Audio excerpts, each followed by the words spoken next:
Hey there, welcome to the Bear Farmer YouTube channel. Today, I'm going to show you about a project that I'm really excited about, and that is this right here. This is my indoor growing bed. And it's very similar to a raised garden bed that you would make outdoors. The major difference being that I'm using this one in my garage, in my garden. I grow things all year round, and I like to have a place where I can grow things in soil that doesn't necessarily have to be containers or pots.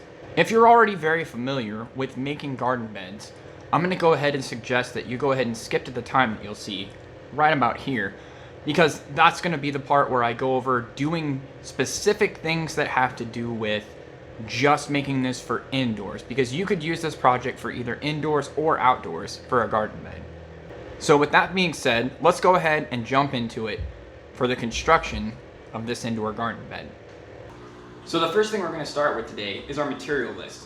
So what we're going to use is some untreated 1x2s, and these are just for the support systems to get it up off the ground.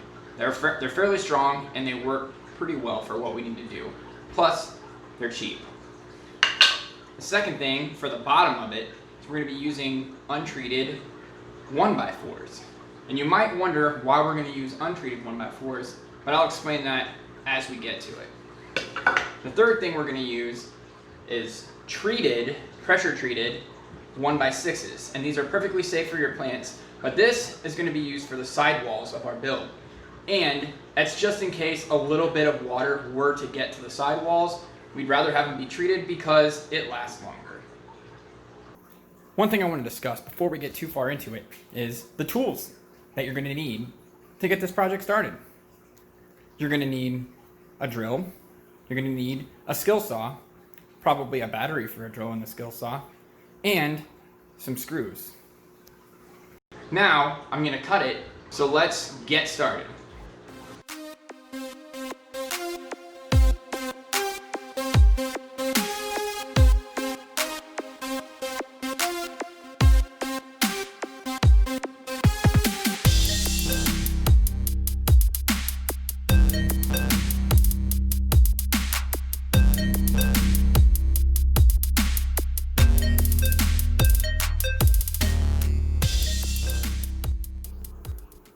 Now that part's done.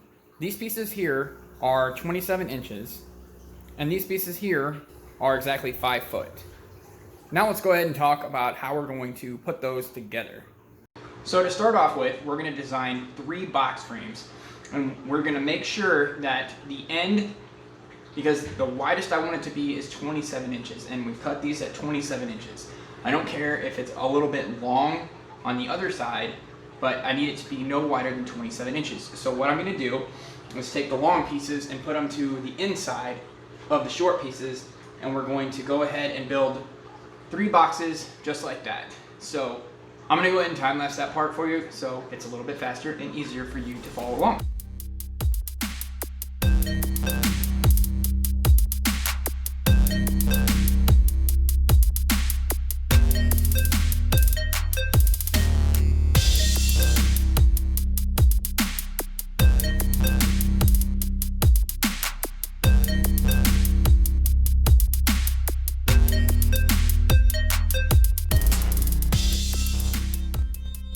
You're going to want to cut a piece of 1x material 30 inches long, and that's going to be for your legs. You're actually going to need a bunch of them, but we'll get to that here in a second. So the first piece you're going to cut is going to be 30 inches long, and that's going to be for the legs. Then right after that, we're going to go ahead and measure 31 inches from the left side over to the center, and that's where the edge of our support's going to go in the center. So let's go ahead and do that.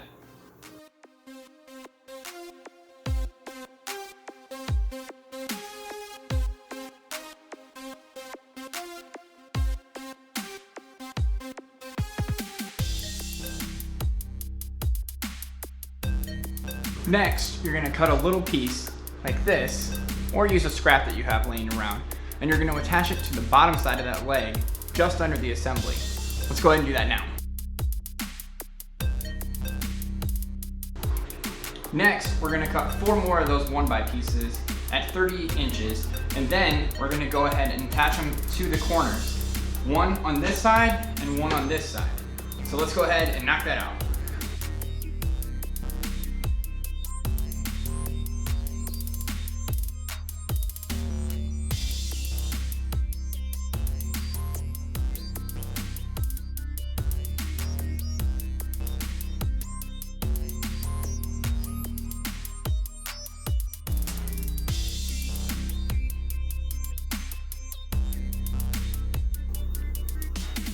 So there we go. That is side 1 completed. Now what we're gonna do is we're gonna flip it over and we're gonna do the same thing to side 2. And there we are. There is the main structure built. And as you can see, the leg things here, they're there mostly just to help support the rest of the frame so that it's not just relying on the screws to hold it together. And now we're gonna have to figure out how we do the bottom. I have a pretty good idea, so let's get to that. Now the first thing you're gonna wanna do is cut 3 pieces of 1x4 at 25.5 inches and center it in between your 2 bottom posts. You're gonna go ahead and temporarily screw that in. Next, you're gonna take the other 2 and attach them vertically, just like this. And then you're gonna remove the one in the middle. Next, you're gonna take 2 pieces that are 1 foot and angle them from the top down into the bottom on either side, just like that, and then go ahead and screw them in. Then you're gonna measure 4 of them at 27 inches of the 1x material, and you're gonna slightly angle them from the outsides towards the insides, just like so. And then next, you're gonna cut slats of 25 and a half, but just under 25 and a half actually, slats of the 1x6 treated material, and we're gonna use those, just like this, to go to the center. So we'll go ahead and do that real quick and then we'll be right back. So the final product should end up looking something like this. And as you can see, they slope ever just slightly to the middle. Now we're gonna go ahead and put some screening there in the bottom, just because we're gonna fill that center piece up with some rock. That way it can drain effectively. But before we do that, we're gonna go ahead and cover the bottom with plastic. Let's go ahead and get that screening in, and then I'll show you what that looks like. If you're using the garden bed for an indoor application, you're going to need to seal the bottom where all the water drains with a product something like this. It's a clear silicone that you can use to seal all those cracks around the outside edges to make sure the water isn't spilling out where you don't want it to. And I'm going to show you how to do that real fast. Now the places you're going to want to seal are going to be here along this back edge and along these side edges going all the way down to the center. You could also seal this, but it's probably less necessary since the plastic is going to be feeding into that.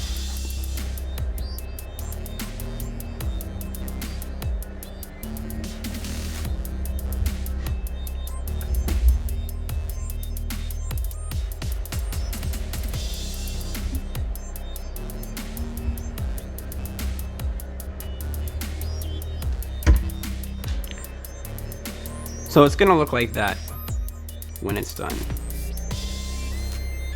The inside's all done so that no water escapes through the sides of that, and it just drains straight to the middle.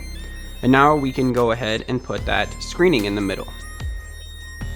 And that is what that is gonna end up looking like, just like that.